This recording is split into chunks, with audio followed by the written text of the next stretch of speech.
Good afternoon everyone. दोस्तों, आज की इस वीडियो में मैं कॉन्स्टिट्यूशनल लॉ का एक बहुत ही महत्वपूर्ण टॉपिक कवर करूंगा, that is right to property. मेरे दोस्तों, राइट टू प्रॉपर्टी को लेकर बहुत सारी कन्फ्यूज़न होती है बहुत से स्टूडेंट्स में, तो आज की इस वीडियो के बाद आपकी सारी कन्फ्यूज़न दूर हो जाएगी। I give you surety. मैं इस वीडियो को बेसिकली दो पार्ट्स में डिवाइड करूंगा।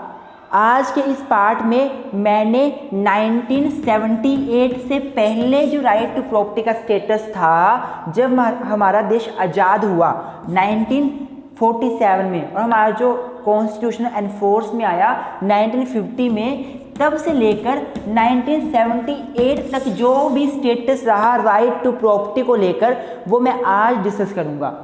और आज के बाद जो अगला दूसरा पार्ट होगा, उसमें मैं 1978 के बाद के स्टेटस और जो अब तक स्टेटस है राइट टू प्रॉपर्टी का, उसको डिस्कस करूँगा।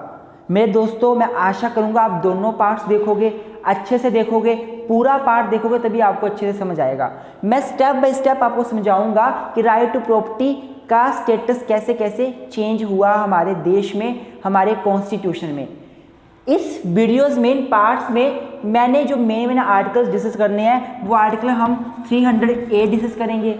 हम आर्टिकल 19(1)F कॉन्स्टिट्यूशन का डिस्कस करेंगे, ये भी कॉन्स्टिट्यूशन का है। हम आर्टिकल 31 डिस्कस करेंगे। हम 31A, B, C डिस्कस करेंगे article, and 9th schedule discuss करेंगे कॉन्स्टिट्यूशन की। ये सारी चीज़ें हम पार्ट 1 एंड पार्ट 2 में डिस्कस करेंगे। तो आइए दोस्तों, शुरुआत करते हैं आज की वीडियो की।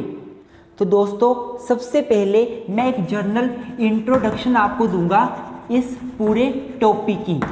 तो अगर मैं जनरल इंट्रोडक्शन की बात करूं, तो मेरे दोस्तों, हमारे संविधान में राइट टू प्रॉपर्टी जो दिया गया था, वो हमारे संविधान में 1978 से पहले, 1978 से पहले, मैं डेट क्यों बोल रहा हूँ, ये बहुत महत्वपूर्ण डेट है। इस ईयर को हमारे कॉन्स्टिट्यूशन में 44th कॉन्स्टिट्यूशनल अमेंडमेंट आई थी। 44th कॉन्स्टिट्यूशनल अमेंडमेंट आई थी 1978 में। तो इस अमेंडमेंट से आने से पहले जो राइट टू प्रॉपर्टी था, वो हमारे कॉन्स्टिट्यूशन के 2 आर्टिकल्स में दिया गया था। एक तो आर्टिकल्स 19(1)F में दिया गया था, एक आर्टिकल 31 में दिया गया था। और ये दोनों जो आर्टिकल हैं, वो पार्ट 3 में आते हैं, पार्ट 3 में, जो कि फंडामेंटल राइट्स का पार्ट है। फंडामेंटल राइट्स कहाँ से कहाँ तक दिए गए हैं, मैंने बहुत बार बताया आपको। आर्टिकल 12 से लेकर 35 तक हमारे फंडामेंटल राइट्स का चैप्टर आता है पार्ट 3 में। जो हमारा पार्ट 3 है, उसमें 12 से लेकर 35 तक फंडामेंटल राइट्स के रिगार्डिंग डिस्कशन हुई है। तो इन्हीं पार्ट 3 में आर्टिकल 19(1)F और आर्टिकल 31 आता था। लेकिन हुआ क्या, ये फंडामेंटल राइट टू प्रॉपर्टी पर हुआ क्या कि 1978 में 44th constitutional amendment was passed, and by this amendment these both articles were repealed from this part 3, and a new article was added in the article 300A। Article 300A नया add किया गया, किसमें, ये हमारा पार्ट 12 में add किया गया। और पार्ट 12 का जो चैप्टर 4 था, चैप्टर 4 में ये आर्टिकल 300A ऐड किया गया। तो ये जनरल सी इंट्रोडक्शन मैंने आपको बता दी कि जब हमारा देश आज़ाद हुआ, तो उस time right to property 19(1)F में और 31 में दिया गया था आर्टिकल में, जो कि फंडामेंटल राइट था। फंडामेंटल राइट के चैप्टर में ये राइट था, तो मतलब ये फंडामेंटल राइट था हमारा राइट टू प्रॉपर्टी। बाद में इन दोनों को रिपील कर 1978 में क्या किया गया, 44th अमेंडमेंट पास की गई और आर्टिकल 300A ऐड किया गया, जो कि पार्ट 12 में चैप्टर 4 के नाम से ऐड किया गया। और हमारे देश में क्या बन गया, ये एक लीगल राइट बन गया। क्या बन गया, राइट टू प्रॉपर्टी एक लीगल या फिर आप बोल सकते हो कॉन्स्टिट्यूशनल राइट बन गया। कॉन्स्टिट्यूशनल राइट बन गया, लेकिन ये फंडामेंटल राइट नहीं रहा, क्योंकि फंडामेंटल राइट तो वो होगा जो फंडामेंटल राइट्स के चैप्टर के अंडर होगा। और फंडामेंटल राइट्स के चैप्टर के अंडर ये पहले था, वहाँ से खत्म हो गया तो फंडामेंटल राइट रहा नहीं। अब क्या बन गया? लीगल राइट या कॉन्स्टिट्यूशनल राइट। तो दोस्तों शुरू करते हैं। सबसे पहले before 1978, before 44th constitutional amendment right to property का क्या स्टेटस रहा। तो आइए दोस्तों शुरू करते हैं। Right to property before 1978 44th constitutional amendment act, इससे पहले राइट टू प्रॉपर्टी का क्या स्टेटस था। तो मेरे दोस्तों मैंने आपको अभी जस्ट इंट्रोडक्शन में बताया कि 1978 में 44th अमेंडमेंट पास हुई थी। इससे पहले जब हमारा संविधान बना, जब हमारा संविधान एनफोर्स में आया, तो उस टाइम 2 आर्टिकल थे जो राइट टू प्रॉपर्टी की बात करते थे। पहला आर्टिकल था 19(1)(f और दूसरा आर्टिकल था हमारा आर्टिकल 31। अगर मैं 19(1)(f की बात करूं तो ये क्या करता था? दिस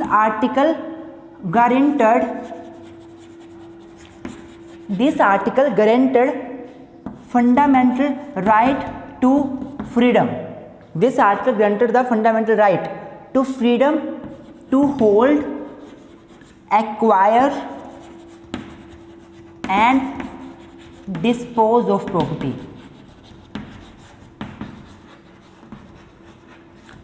तो जो आर्टिकल 19(1)(f था वो क्या बोलता था कि सभी सिटीजन के पास राइट होगा कि वो प्रॉपर्टी एक्वायर कर सकते हैं, होल्ड कर सकते हैं, उसको अपनी इच्छा से डिस्पोज ऑफ भी कर सकते हैं। ये आर्टिकल 19(1)(f बोलता था। लेकिन अगर मैं आर्टिकल 31 की बात करूं तो ये क्या बोलता था? No person shall be deprived from his property except according to the authority of law. क्या बोलता था? कि किसी भी बंदे को हम उसकी प्रॉपर्टी से वंचित नहीं करेंगे एक्सेप्ट लॉ के अनुसार, एक्सेप्ट अथॉरिटी ऑफ लॉ के अनुसार। No person shall be deprived from his property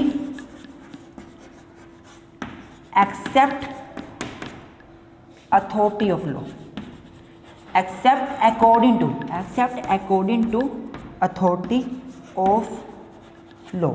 अर्थात आर्टिकल 31 का पहला पॉइंट साफ साफ बोल देता था कि किसी व्यक्ति को उसकी प्रॉपर्टी से वंचित नहीं किया जा सकता है अथॉरिटी ऑफ लॉ के अनुसार। एक लॉ बनाकर, एक कानून बनाकर वंचित किया जा सकता है। और उस टाइम पे जो कानून बना था हमारे देश में लोगों की प्रॉपर्टीज को एक्वायर करने का, वो कौन सा कानून था? Land acquisition act 1894। कौन सा कानून था जी? Land acquisition act 1894। Land acquisition act 1894। Land acquisition act 1894। तो 31 का फर्स्ट पॉइंट बोल देता था किसी बंदे को भी हम प्रॉपर्टी से डिप्राइव नहीं कर सकते, उसकी प्रॉपर्टी से उसको वंचित नहीं कर सकते हैं लॉ के अनुसार।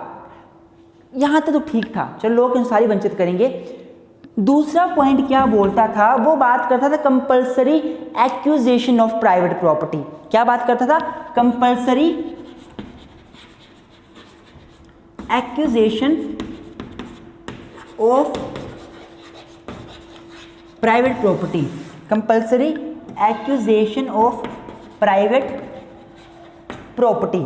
दूसरा जो इसका 31 का दूसरा पॉइंट था, दूसरा जो क्लोज था, वो बात करता था कंपल्सरी एक्विजिशन ऑफ प्रॉपर्टी कि अगर गवर्नमेंट किसी भी व्यक्ति की प्रॉपर्टी कंपल्सरली एक्वायर करना चाहती है, गवर्नमेंट चाहती है किसी व्यक्ति की प्रॉपर्टी को एक्वायर करना जो उसकी प्राइवेट प्रॉपर्टी है, तो कर सकती है गवर्नमेंट, कोई दिक्कत नहीं है। लेकिन पहली बात वो पब्लिक पर्पस के लिए एक्वायर कर सकती है प्रॉपर्टी किसी व्यक्ति की, पब्लिक पर्पस के लिए, पहली बात पब्लिक पर्पस के लिए एक्वायर की जा सकती है। और दूसरी बात उस व्यक्ति को जिससे प्रॉपर्टी ली गई है उसको कंपनसेशन देना पड़ेगा। क्या देना पड़ेगा? उसको कंपनसेशन देना पड़ेगा, कंपनसेशन देना पड़ेगा। तो मेरे दोस्तों आर्टिकल 19(1)(f एंड आर्टिकल 31, ये 2 आर्टिकल थे जो हमारे कॉन्स्टिट्यूशन में 1947 के अमेंडमेंट से पहले विद्यमान थे। जब देश आज़ाद हुआ, कॉन्स्टिट्यूशन बना, एनफोर्स हुआ, उस टाइम सबसे पहले 2 आर्टिकल थे जो किससे डील करते थे? राइट टू प्रॉपर्टी से, राइट टू प्रॉपर्टी से। तो इन दोनों आर्टिकल्स को देखकर हमें क्या पता चलता है? इन दोनों आर्टिकल को देखकर हमें क्या पता चलता है? Number 1, right to property was a fundamental right, right to property was a fundamental right. और अगर मैं आपसे पूछूं फंडामेंटल राइट क्या होते हैं, तो आप बोलोगे सर फंडामेंटल राइट वो राइट होते हैं जो हमारे कॉन्स्टिट्यूशन के पार्ट 3 में दिए गए हैं, चैप्टर आर्टिकल 12 से लेकर 35 तक आते हैं। तो ये भी 12 से 35 के बीच चैप्टर 3 में दिए हुए थे, तो फंडामेंटल राइट थे। और फंडामेंटल राइट की विशेषता क्या होती है कि ये जस्टिशिएबल होते हैं। और अगर आपका फंडामेंटल राइट कोई ब्रीच करता है, कोई वायलेट करता है, चाहे वो गवर्नमेंट करे चाहे वो कोई मर्जी करे, अगर स्टेट आपका फंडामेंटल राइट वायलेट करता है तो आप कॉन्स्टिट्यूशन में भी डायरेक्टली जाकर रेमेडी ले सकते हो आर्टिकल 32 के अंडर, और हाई कोर्ट के पास जाकर भी 226 आर्टिकल के अंडर रेमेडी ले सकते हो। तो पहली बात, इन दोनों आर्टिकल्स को देखकर पता चलता है कि राइट टू प्रॉपर्टी एक फंडामेंटल राइट था। दूसरी बात हमें ये पता चलती है कि अगर इन दोनों राइट्स का वायलेशन होता, इन दोनों आर्टिकल्स का वायलेशन होता, मतलब राइट टू प्रॉपर्टी को ख़त्म करने की कोई कोशिश करता गवर्नमेंट या स्टेट या कोई भी जो स्टेट की डेफिनेशन के अंडर आता है आर्टिकल 12 के अंडर, तो उस व्यक्ति के against action could be taken under article 32 as well as 226 of Indian constitution. अगर कोई व्यक्ति प्रॉपर्टी को ख़त्म करने की कोशिश करता, राइट टू प्रॉपर्टी को इन्फ्रिंज करने की कोशिश करता, तो उस व्यक्ति के अगेंस्ट 32 के अंडर भी बंदा जा सकता था, एक्शन ले सकता था, और 226 के अंडर भी एक्शन ले सकता था, क्योंकि फंडामेंटल राइट्स क्या होते हैं? जस्टिशिएबल होते हैं। अगर उनका कोई वायलेशन करता है तो आप सुप्रीम कोर्ट में जा सकते हो। अब मेरे दोस्तों, हमारा देश आज़ाद हुआ, आज़ादी होने के बाद, आज़ादी मिलने के बाद हमें बहुत सारी डेवलपमेंट करनी थी। हमें स्कूल्स बनाने थे, हॉस्पिटल्स बनाने थे, पब्लिक स्ट्रक्चर तैयार करने थे, कॉरपोरेशंस बनाने थे, हमें जो है पार्क्स बनाने थे लोगों के लिए, हमें जो है वो रोड्स बनानी थी, पुल बनाने थे, डैम बनाने थे, और इन सभी कामों करने के लिए गवर्नमेंट को लैंड की ज़रूरत थी, गवर्नमेंट को ज़मीन चाहिए थी, पहली बात। दूसरी बात कि गवर्नमेंट ने जमींदारी को ख़त्म करना था। जमींदारी क्या थी कि बहुत सारे लोगों ने बहुत सी ज़मीनें अपने नाम करवा ली थी, जो लोग उनके ऊपर काम करते थे वो उन्हीं की ज़मीनें थी, लेकिन जमींदारों ने जमींदारी सिस्टम के अंडर क्या किया था? ज़मीनों को अपने अंडर ले लिया था बहुत सारे। पर गवर्नमेंट उन ज़मीनों को इक्वली लोगों में डिस्ट्रीब्यूट करना चाहती थी, तो जिनके पास ज़्यादा लैंड थी उनसे लैंड लेकर गवर्नमेंट उन लोगों को देना चाहती थी जिनके पास लैंड नहीं थी और वो उस लैंड पे काम करते थे। तो 2 काम थे जब हमारा देश आज़ाद हुआ, तो 2 बातें थी। पहली बात तो ये थी कि गवर्नमेंट ने क्या करना था? डेवलपमेंट करनी थी। गवर्नमेंट ने क्या करनी थी? डेवलपमेंट करने के लिए लैंड की जरूरत थी। स्कूल बनाओगे, लैंड चाहिए, हॉस्पिटल बनाओगे, लैंड चाहिए, डैम बनाओगे, लैंड चाहिए, लैंड की जरूरत थी हमें, लोगों से लैंड एक्वायर करनी पड़नी थी गवर्नमेंट को। और दूसरा, गवर्नमेंट ने लैंड रिफॉर्म करने थे, अब लैंड रिफॉर्म्स का मतलब क्या होता है कि जिनके पास ज़्यादा लैंड थी ना, उनसे लैंड लेकर जिनके पास लैंड नहीं थी उनको देना था। जब गवर्नमेंट ने इन दोनों कामों को करने के लिए, जो पब्लिक वेलफेयर में थे, इन दोनों कामों को करने के लिए लोगों की ज़मीनों को लेना शुरू किया, लॉज बनाए, क्योंकि ज़मीन ऐसे नहीं ले सकते, अथॉरिटी ऑफ लॉ के अंडर ले सकते हैं हम लोगों की ज़मीनें, तो बहुत सारी लॉज बनाए गए लैंड रिफॉर्म के, और लैंड एक्विजिशन एक्ट तो हमारे पास था ही था।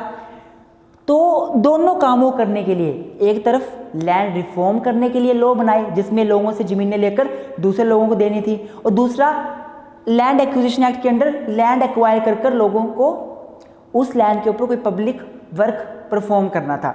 तो जब गवर्नमेंट ये काम करने लगी अपने इस पर्पस को पूरा करने के लिए, डेवलपमेंट के लिए, लैंड रिफॉर्म के लिए, तो लोग क्या करने लगे, लोग आर्टिकल 31 एंड आर्टिकल 91F में फंडामेंटल राइट होने की वजह से राइट टू प्रॉपर्टी के वायलेशन के ग्राउंड पर क्या करने लगे, सुप्रीम कोर्ट में डायरेक्ट आर्टिकल 32 के अंदर जाने लगे। आर्टिकल 32 क्या बोलता था? आर्टिकल 32 बोलता है कि अगर किसी व्यक्ति का फंडामेंटल राइट ब्रीच होता है तो वो डायरेक्ट सुप्रीम कोर्ट को अप्रोच कर सकता है, और सुप्रीम कोर्ट जो है उसके फंडामेंटल राइट को प्रोटेक्ट करेगी। अब यहाँ पर लोगों ने बोला कि हमें राइट टू प्रॉपर्टी मिला हुआ है, हमारा फंडामेंटल अधिकार है, हमारा मौलिक अधिकार है, तो वो हमसे क्यों छीना जा रहा है, हमसे हमारी लैंड क्यों ली जा रही है। तो लोग इन दोनों ग्राउंड्स पर कि हमसे लैंड क्यों ली जा रही है, फंडामेंटल राइट के प्रोटेक्शन के लिए कहाँ पहुँच गए, सुप्रीम कोर्ट आर्टिकल 32 के अंडर। अब सुप्रीम कोर्ट जो होता है हमारा वो लॉ के अनुसार डिसीजन देगा। सुप्रीम कोर्ट हमारा लॉ के अनुसार ही तो डिसीजन देगा, अपनी मर्जी से डिसीजन नहीं दे सकता। तो लॉ के हिसाब से सुप्रीम कोर्ट ने बोला कि ये बिल्कुल सही बात है, कोई गलत बात इसमें है नहीं, इनका फंडामेंटल राइट है, राइट टू प्रॉपर्टी आर्टिकल 19 में दिया गया है, आर्टिकल 31 में दिया गया है, और गवर्नमेंट वो राइट टू प्रॉपर्टी ब्रीच नहीं कर सकती। तो गवर्नमेंट ने क्या किया, बहुत सारे केसेस में गवर्नमेंट को हरा दिया, जब ऐसा हुआ तो गवर्नमेंट ने हमारे क्या किया, अभी बड़ा टाइम नहीं हुआ था, गवर्नमेंट ने क्या किया, फर्स्ट कॉन्स्टिट्यूशनल अमेंडमेंट एक्ट पास कर दिया। क्या किया गवर्नमेंट ने फर्स्ट कॉन्स्टिट्यूशनल अमेंडमेंट एक्ट पास कर दिया, और इस एक्ट के माध्यम से, इस अमेंडमेंट के माध्यम से हमारे कॉन्स्टिट्यूशन में 3-4 नई चीजें ऐड कर दी। गवर्नमेंट ने क्या किया, गवर्नमेंट ने, हमारे पार्लियामेंट ने क्या किया, सुप्रीम कोर्ट के जरिए जो डिसीजन आ रहा था उसको नलीफाई करने के लिए, उसको ख़त्म करने के लिए, और प्रॉपर्टी को एक्वायर करने के लिए लोगों से क्या किया, फर्स्ट कॉन्स्टिट्यूशनल अमेंडमेंट एक्ट पास कर दिया 1951 में। और फर्स्ट कॉन्स्टिट्यूशनल अमेंडमेंट एक्ट 1951 पास करने के बाद हमारे कॉन्स्टिट्यूशन में क्या किया, आर्टिकल 31A ऐड कर दिया गया, आर्टिकल 31B ऐड कर दिया गया, हमारे कॉन्स्टिट्यूशन में 9th शेड्यूल ऐड कर दी गई। तो ये तीनों चीज़ें कैसे ऐड की गई, हमारे फर्स्ट कॉन्स्टिट्यूशनल अमेंडमेंट एक्ट में। अब मेरे दोस्तों आप सोचोगे कि गवर्नमेंट ने क्यों ये इतना कुछ किया। आर्टिकल 31 साफ साफ बोलता था कि गवर्नमेंट जो है वो प्रॉपर्टी ले सकती है पब्लिक पर्पस के लिए, कंपनसेशन के लिए, कंपनसेशन देकर पब्लिक पर्पस के लिए प्रॉपर्टी ले सकती है। तो फिर क्या दिक्कत थी, गवर्नमेंट ले तो सकती थी प्रॉपर्टी, मेरे दोस्तों ले सकती थी, लेकिन बहुत से ग्राउंड्स थे जो गवर्नमेंट को रोकते थे। क्या ग्राउंड्स थे, पहला ग्राउंड्स था सबसे बड़ा कॉम्पनसेशन, कि लोगों को कॉम्पनसेशन देना पड़ रहा था, और गवर्नमेंट के पास इतना पैसा था नहीं कि वो हर एक व्यक्ति को मार्केट वैल्यू दे सकती। कंपनसेशन गवर्नमेंट को रुकावट पैदा कर रहा था। दूसरा जो लैंड रिफॉर्म्स गवर्नमेंट करना चाहती थी वो तो क्या था, लैंड रिफॉर्म्स में क्या था, किसी एक व्यक्ति की प्रॉपर्टी ली जाएगी और दूसरे लोगों को दे दी जाएगी। अब इसमें कौन सा पब्लिक पर्पस हुआ, इसमें कौन सा आपने डैम बनाना है, इसमें कौन सा आपने कोई स्कूल बनाना है उस प्रॉपर्टी पे, बस आपने मुझसे प्रॉपर्टी लेकर दूसरे व्यक्ति को देनी है, तो मेरी प्रॉपर्टी मुझसे क्यों छीनी जा रही है भाई, ये तो गलत बात है। पब्लिक पर्पस भी कोई नहीं है उसमें, आप लोगों को प्रॉपर्टी बांट रहे हो, मेरी छीन कर मेरा नहीं, इसमें फंडामेंटल राइट ब्रीच हो रहा। तो लैंड रिफॉर्म के चक्कर में, लैंड रिफॉर्म के केस में गवर्नमेंट को दिक्कत आ रही थी, गवर्नमेंट प्रॉपर्टी ले नहीं पा रही थी, क्योंकि जिसकी प्रॉपर्टी गवर्नमेंट लेती थी, लैंड रिफॉर्म्स के एक्ट बनाती थी, लोगों की प्रॉपर्टी छीनने के लिए एक्ट बनाती थी, वो लोग सुप्रीम कोर्ट पहुंच जाते थे कि हम अपनी प्रॉपर्टी क्यों दें, हमारी अपनी प्रॉपर्टी है। और दूसरा, कभी पब्लिक पर्पस की प्रॉपर्टी लेती थी तो गवर्नमेंट को कंपनसेशन देना पड़ता था, गवर्नमेंट तो भी हार जाती थी। गवर्नमेंट कितना कंपनसेशन दे। तो इन प्रॉब्लम्स को ओवरकम करने के लिए शुरू में क्या किया गया, फर्स्ट कॉन्स्टिट्यूशनल अमेंडमेंट एक्ट पास किया गया 1951 में, और आर्टिकल 31A, 31B और 9 शेड्यूल ऐड कर दिया गया। मेरे दोस्तों क्या हुआ, 1951 में फर्स्ट अमेंडमेंट पास हुई, उसके अंडर क्या किया गया, 31A ऐड किया गया, 31B ऐड किया गया और 9 शेड्यूल ऐड की गई। और इन आर्टिकल्स में क्या बोला गया, मोटा मोटा अगर मैं बताऊं आपको, इन आर्टिकल्स में ये बोला गया कि गवर्नमेंट किसी काम को करने के लिए लोगों की लैंड एक्वायर कर सकती है और एक्वायर करती है, या लैंड रिफॉर्म्स के लिए लैंड एक्वायर करती है, तो वो फंडामेंटल राइट का वायलेशन नहीं माना जाएगा। और साथ ही साथ ये बोला गया 31B में कि अगर गवर्नमेंट किसी लैंड को एक्वायर करने के लिए जो लॉ बनाएगी, लैंड रिफॉर्म को करने के लिए जो लॉ बनाएगी, उस लॉ को अगर 9 शेड्यूल के अंडर डाल दिया गया, उस लॉ को अगर 9 शेड्यूल के अंडर डाल दिया गया, तो वो लॉ फिर सुप्रीम कोर्ट या हाई कोर्ट के अंडर जुडिशरी उसको रिव्यू नहीं कर सकती। जो 9 शेड्यूल है बड़ी महत्वपूर्ण है हमारे कॉन्स्टिट्यूशन में। शेड्यूल जब कॉन्स्टिट्यूशन बना था उस टाइम 88 शेड्यूल थी हमारे पास। 9 शेड्यूल कब आई थी, फर्स्ट अमेंडमेंट के जरिए। 10th शेड्यूल कब आई, वो आई थी हमारी 52nd अमेंडमेंट के जरिए। 11th शेड्यूल कब आई, 73rd अमेंडमेंट के जरिए। और 12th शेड्यूल कब आई हमारी, 74th अमेंडमेंट के जरिए। अभी 12th शेड्यूल है हमारे कॉन्स्टिट्यूशन में। तो 9 शेड्यूल सबसे पहले शेड्यूल आई थी फर्स्ट अमेंडमेंट के जरिए। इस शेड्यूल को क्या बोला जाता है, कॉन्स्टिट्यूशनल डस्टबिन। कॉन्स्टिट्यूशनल डस्टबिन, इस शेड्यूल को कॉन्स्टिट्यूशनल डस्टबिन भी बोला जाता है। इस शेड्यूल में क्या होता था कि जो भी कानून हमारे गवर्नमेंट ने बनाया, पार्लियामेंट ने बनाया, लेजिस्लेचर ने बनाया, और उस कानून को उठाकर इस शेड्यूल में डाल दिया, तो अब इस कानून को जुडिशियल रिव्यू नहीं किया जा सकता था। अब वो कानून चाहे लोगों के फंडामेंटल राइट के अगेंस्ट हो चाहे ना हो, कोई व्यक्ति भी सुप्रीम कोर्ट जाकर ये नहीं बोल सकता था कि मेरे फंडामेंटल राइट को ख़त्म कर दिया, अगर उस कानून को इस शेड्यूल में डाल दिया। 31B यही बोलता था। 31B जो था, 31 आर्टिकल B जो फर्स्ट अमेंडमेंट के जरिए ऐड हुआ था, वो भी ये बोलता था कि अगर किसी कानून को बनाकर 9 शेड्यूल में डाल दिया गया तो उसका जुडिशियल रिव्यू सुप्रीम कोर्ट या हाई कोर्ट नहीं कर सकता, जुडिशरी उसका जुडिशियल रिव्यू नहीं कर सकती, चाहे फिर वो कानून फंडामेंटल राइट के अगेंस्ट क्यों ना हो, व्यक्ति सुप्रीम कोर्ट नहीं जा सकता। तो ये कुछ एक स्टेप उठाए गए आर्टिकल 31A, B और 9 शेड्यूल को डालकर, किसके लिए, लैंड रिफॉर्म्स को करने के लिए और सुप्रीम कोर्ट और गवर्नमेंट के जरिए लैंड को एक्वायर करने के लिए, ताकि लोग सुप्रीम कोर्ट ना पहुंचे। तो कुछ एक ये स्टेप उठाए गए थे, पर ये स्टेप एडिक्वेट नहीं थे स्टूडेंट्स, ये स्टेप एडिक्वेट नहीं थे। आप देखो हमारा जो आर्टिकल 31 था, आर्टिकल 31 था जो फंडामेंटल राइट था, राइट टू प्रॉपर्टी पहले 31, उसका पहला पॉइंट बोलता था कि कोई भी व्यक्ति को प्रॉपर्टी से वंचित नहीं किया जाएगा except except according to the procedure of law. और दूसरा पॉइंट क्या बोलता था, दूसरा पॉइंट क्या बोलता था कि अगर किसी को वंचित किया जाता है प्रॉपर्टी से, तो पहली बात पब्लिक पर्पस के लिए वो प्रॉपर्टी ली जाएगी। कंपल्सरली किसी से प्रॉपर्टी ली जाती है तो पहली बात पब्लिक पर्पस के लिए प्रॉपर्टी ली जाएगी, और दूसरी बात आपको कंपनसेशन देना पड़ेगा, आपको उस व्यक्ति को कंपनसेशन देना पड़ेगा अगर आप उससे प्रॉपर्टी लेते हो उसकी। तो सुप्रीम कोर्ट के पास क्वेश्चन अराइज हुआ कि कंपनसेशन कितना होगा, क्योंकि गवर्नमेंट क्या कर रही थी, प्रॉपर्टी ले लेती थी और जो अमाउंट देती थी बहुत कम देती थी, कंपनसेशन बहुत कम देती थी। तो सुप्रीम कोर्ट के पास केस पहुंचा, केस का नाम था state of West Bengal, state of West Bengal versus Bela Banerjee, state of West Bengal versus Bela Banerjee 1954। State of West Bengal versus Bela Banerjee 1954 में केस पहुंचा सुप्रीम कोर्ट के पास। और इस केस में क्या हुआ, इस केस में सुप्रीम कोर्ट ने बोला कि भाई कंपनसेशन का मतलब होगा just compensation, just compensation, unjust नहीं, जस्ट कंपनसेशन। सुप्रीम कोर्ट ने बोला कंपनसेशन का मतलब होगा एडिक्वेट कंपनसेशन। सुप्रीम कोर्ट ने बोला कि भाई जो गवर्नमेंट कंपनसेशन दे रही है उसको जस्ट कंपनसेशन देना पड़ेगा, एक इक्वल कंपनसेशन, एक जस्टिस वाला कंपनसेशन।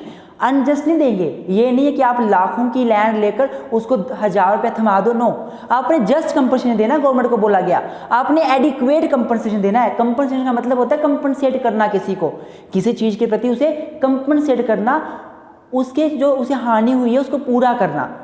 तो कंपनसेशन आप इनएडिक्वेट नहीं दे सकते, अनजस्ट नहीं दे सकते, आपको जस्ट देना पड़ेगा। जब ये बातें उठने लगी फिर से गवर्नमेंट के पास प्रॉब्लम खड़ी हो गई, अब हम क्या करें। कंपनसेशन देने का ऑर्डर सुप्रीम कोर्ट ने पास किया है, सुप्रीम कोर्ट की बात नहीं मानेंगे तो हम कंटेम्प्ट ऑफ कोर्ट के लायबल होंगे। तो सुप्रीम कोर्ट के जरिए जो बात बोली जाती है, जो लॉ बनाया जाता है, वो लॉ तो सभी के ऊपर बाइंडिंग होता है, प्रेसिडेंट बन जाता है, उसको प्रेसिडेंट बोलते हैं। तो गवर्नमेंट फिर प्रॉब्लम में आ गई कि क्या किया जाए, कंपनसेशन का ये जो टर्म है इससे बचा कैसे जाए। तो सुप्रीम कोर्ट के ऑर्डर के बाद, इस बेला बनर्जी केस के बाद, 1954 के केस के बाद क्या हुआ, सुप्रीम कोर्ट ने क्या किया, सुप्रीम कोर्ट ने 4th कॉन्स्टिट्यूशनल अमेंडमेंट एक्ट पास किया 1955 में। 4th चौथा संवैधानिक संशोधन पास किया 1955 में। और इस संवैधानिक संशोधन के जरिए क्या बोला कि भाई जो अमाउंट ऑफ कंपनसेशन होगा it will not be justifiable, it will not be justiciable, it will not be subject to judicial review. क्या बोला इस अमेंडमेंट के जरिए कि 31(2) में जो कंपनसेशन वर्ड यूज किया गया है वो गवर्नमेंट चाहे जितना मर्जी कंपनसेशन दे, उस कंपनसेशन को सुप्रीम कोर्ट में चैलेंज ही नहीं किया जा सकता, चाहे वो 10 रुपये हो, चाहे वो 20 रुपये हो, चाहे जितना मर्जी हो, आप चैलेंज नहीं कर सकते सुप्रीम कोर्ट में। काफ़ी टाइम हो गया यही सिनेरियो चला, ये केस, ये जो 4th अमेंडमेंट हुई थी उसके बाद बोल दिया गया कि कंपनसेशन को चैलेंज नहीं किया जा सकता। लेकिन हमें पता है लॉ डायनामिक होता है, हमारे ऑनरेबल सुप्रीम कोर्ट अपने डिसीजन को बदल देते हैं बहुत बार, उनके पास इनहेरेंट पावर होती है, आर्टिकल 142 के अंडर वो कुछ भी लॉ बना सकते हैं। तो क्या हुआ, 1955 से 1970 तक बात पहुंच गई और एक केस आया जिसका नाम था RC. Cooper versus union of India. RC. Cooper versus union of India 1970, जिसको हम क्या बोलते हैं, बैंक नेशनलाइजेशन केस। क्या बोलते हैं, बैंक नेशनलाइजेशन केस।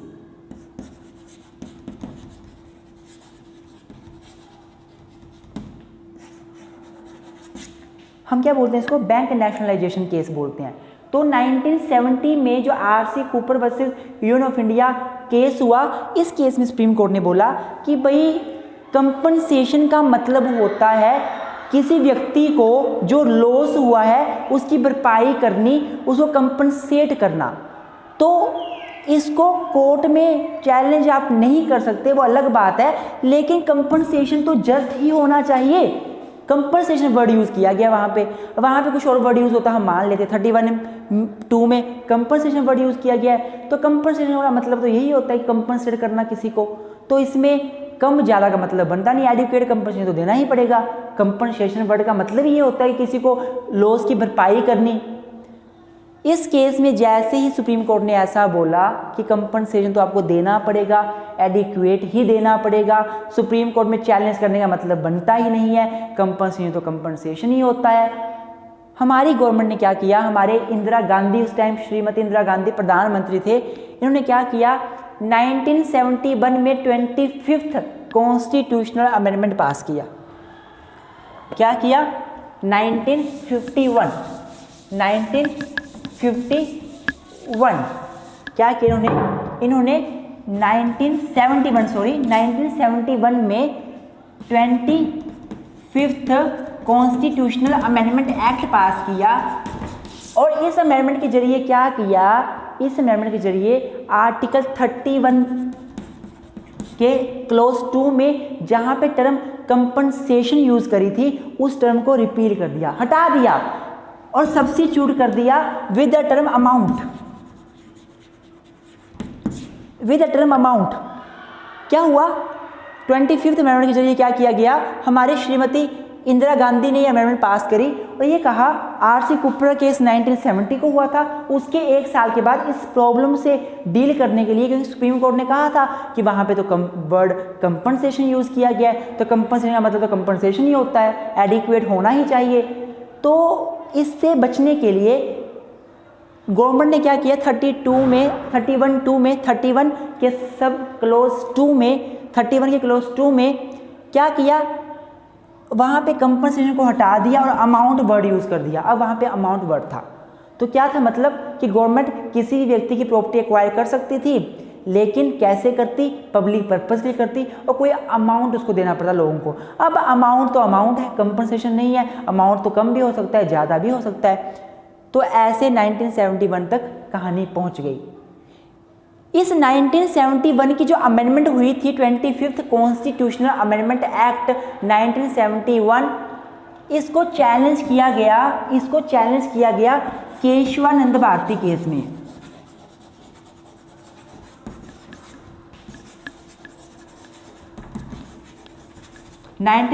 को हमारा केशवानंद भारती केस हुआ था, Kesavananda Bharati versus state of Kerala case हुआ था, जिसको फंडामेंटल राइट केस भी बोलते हैं। बड़ा ही महत्वपूर्ण केस है in the history of fundamental right. इस केस में इस अमेंडमेंट को चैलेंज किया गया, ये अमेंडमेंट गलत है, ये अमेंडमेंट गलत है। इस अमेंडमेंट के जरिए जो अमाउंट वर्ड ऐड कर दिया कंपनसेशन की जगह पे, ये गलत किया गया, अनकॉन्स्टिट्यूशनल है।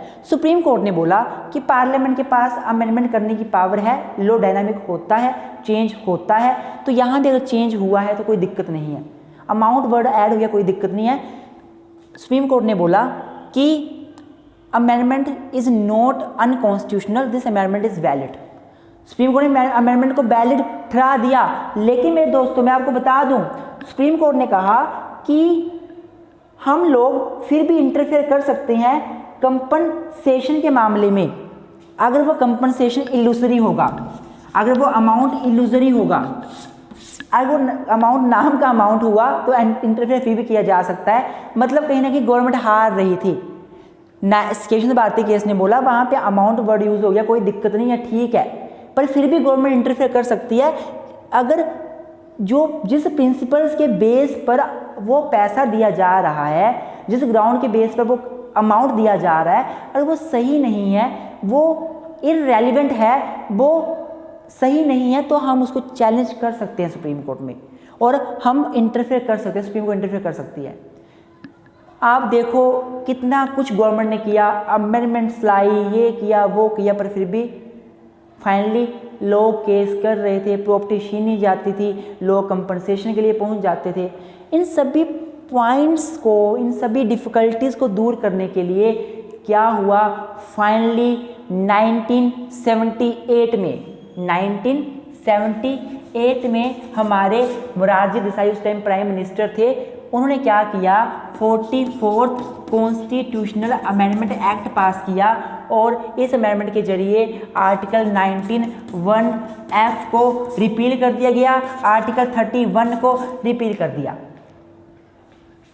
हमारे देश के प्रधानमंत्री मोरारजी देसाई जी ने क्या किया, 1978 में अमेंडमेंट पास कर 44th अमेंडमेंट पास कर क्या किया, 19(1)(f) जो हमारा आर्टिकल था उसको भी ख़त्म कर दिया और 31 जो आर्टिकल था उसको भी ख़त्म कर दिया। मतलब राइट टू प्रॉपर्टी अब इन आर्टिकल्स में रहा ही नहीं, फंडामेंटल राइट ही ख़त्म हो गया। और क्या कर दिया, आर्टिकल 300A ऐड कर दिया। तो मेरे दोस्तों आज की वीडियो में इतना ही, अगली वीडियो में डिस्कस करेंगे 300A के बाद क्या सिनेरियो रहा, क्या हमारा प्रोविज़न रहा। तो मैं आशा करता हूं दोस्तों आपको वीडियो समझ आई होगी। वीडियो को अगर मैं छोटी सी बात में आपको बताऊं तो वीडियो सबसे पहले किस स्टेप में आप बनाओगे, हमने इस वीडियो में बिफोर 1978 का सिनेरियो पढ़ा, तो आप 1950 से लेके 1951 के बीच आप वो सब कुछ लिख सकते हो कि हमारे देश में लैंड रिफॉर्म्स करने थे, डेवलपमेंट करनी थी, प्रॉपर्टी की ज़रूरत थी। आर्टिकल 19(1)(f) में प्रॉपर्टी का राइट दिया गया था और आर्टिकल 31 में तो ये फंडामेंटल राइट थे। जब लोगों की प्रॉपर्टी लेते थे तो लोग सुप्रीम कोर्ट पहुंच जाते थे और दिक्कत आती थी। तो इसको ख़त्म करने के लिए 1951 में क्या हुआ, फर्स्ट कॉन्स्टिट्यूशनल अमेंडमेंट ऐड की गई और इसके जरिए 31A, B और 9th शेड्यूल ऐड की गई। इसके बाद क्या हुआ, फिर भी कंपनसेशन टर्म तो वहाँ पे था, कंपनसेशन तो वहाँ पे फिर भी था। तो सुप्रीम कोर्ट के पास क्वेश्चन पहुँचा कि कंपनसेशन क्या होगा। तो सुप्रीम कोर्ट ने क्या किया, 1954 में जो बेला बनर्जी का केस हुआ था उसमें बोल दिया कंपनसेशन का मतलब होगा एडिक्वेट कंपनसेशन। इसको खत्म करने के लिए अगला स्टेप हुआ हमारे पास फोर्थ कॉन्स्टिट्यूशनल अमेंडमेंट 1955। इसमें बोल दिया कि कंपनसेशन का जो अमाउंट होगा वो कोर्ट में चैलेंज नहीं किया जा सकता। सिनेरियो चलता रहा, 1970 तक पहुंच गए। 1970 में केस हुआ RC Cooper versus union of India bank nationalisation case, और सुप्रीम कोर्ट ने बोला भाई कंपनसेशन तो कंपनसेशन ही होता है, जस्ट तो होना ही चाहिए। तो इसमें कोई ऐसा मतलब नहीं बनता कि आप सुप्रीम कोर्ट में केस फाइल नहीं कर सकते तो आपको जैसा मर्जी कंपनसेशन दे दिया जा सकता है, कंपनसेशन जस्ट ही होना चाहिए। इसको खत्म करने के लिए क्या किया गया, वहाँ से कंपनसेशन वर्ड ही रिमूव कर दिया गया, और 1971 में 25th अमेंडमेंट पास की इंदिरा गांधी की गवर्नमेंट ने, और अमाउंट वर्ड यूज़ कर दिया कंपनसेशन को हटाकर। उसके बाद इसको चैलेंज किया गया केशवानंद भारती केस 1973 में, और इस केस में बोला गया कि ये अमेंडमेंट बिल्कुल सही है, लेकिन फिर भी कंपनसेशन होता है। गवर्नमेंट अगर अमाउंट जो दिया जाना है वो सही नहीं होगा तो गवर्नमेंट इंटरफेयर कर सकती, सुप्रीम कोर्ट इंटरफेयर कर सकता है। तो इसी को ख़त्म करने के लिए, इन सभी डिफ़िकल्टीज़ को ख़त्म करने के लिए finally a step was taken by the Morarji Desai, prime minister of India at that time, and he passed 44th Constitutional Amendment Act and repealed the both articles dealing with the right to property. And after these amendment, now there was Article 19(1)(f) and Article 31. Both articles were repealed and now right to property was no more a fundamental right. तो thank you दोस्तों, मैं आशा करता हूँ video आपको अच्छी लगी होगी। Video पसंद आए तो लाइक ज़रूर करें। Thank you very much.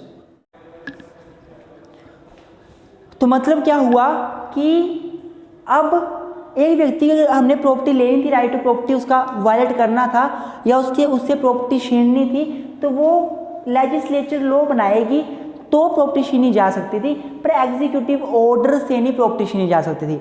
कोई एग्जीक्यूटिव ऑर्डर पास हो गया, किसी अथॉरिटी ने, हमारे एडमिनिस्ट्रेटिव सर्विस के पर्सन ने, किसी ने ऑर्डर निकाल दिया यहाँ से निकलो, कोई ज़रूरत नहीं है, आप नहीं निकाल सकते। लॉ बनेगा कोई प्रॉपर लेजिस्लेचर के माध्यम से, वहाँ पे लिखा होगा कोई प्रोसीजर निकालने का तो निकल सकते हो, ऐसे आपको प्रॉपर्टी से आपको नहीं निकाला जा सकता। एक ये बात हमें 44th अमेंडमेंट के बाद देखने को मिली, समझ आ गई। तो ये कुछ एक बातें थी जो 44th अमेंडमेंट के बाद फंडामेंटल राइट जब नहीं रहा राइट टू प्रॉपर्टी, तो अब ये ऑर्डिनरी राइट था, पर उसमें क्या क्या चीज़ें थी, तो ये कुछ एक चीज़ें मैंने आपको बताई। आई होप आपको ये समझ आई होंगी।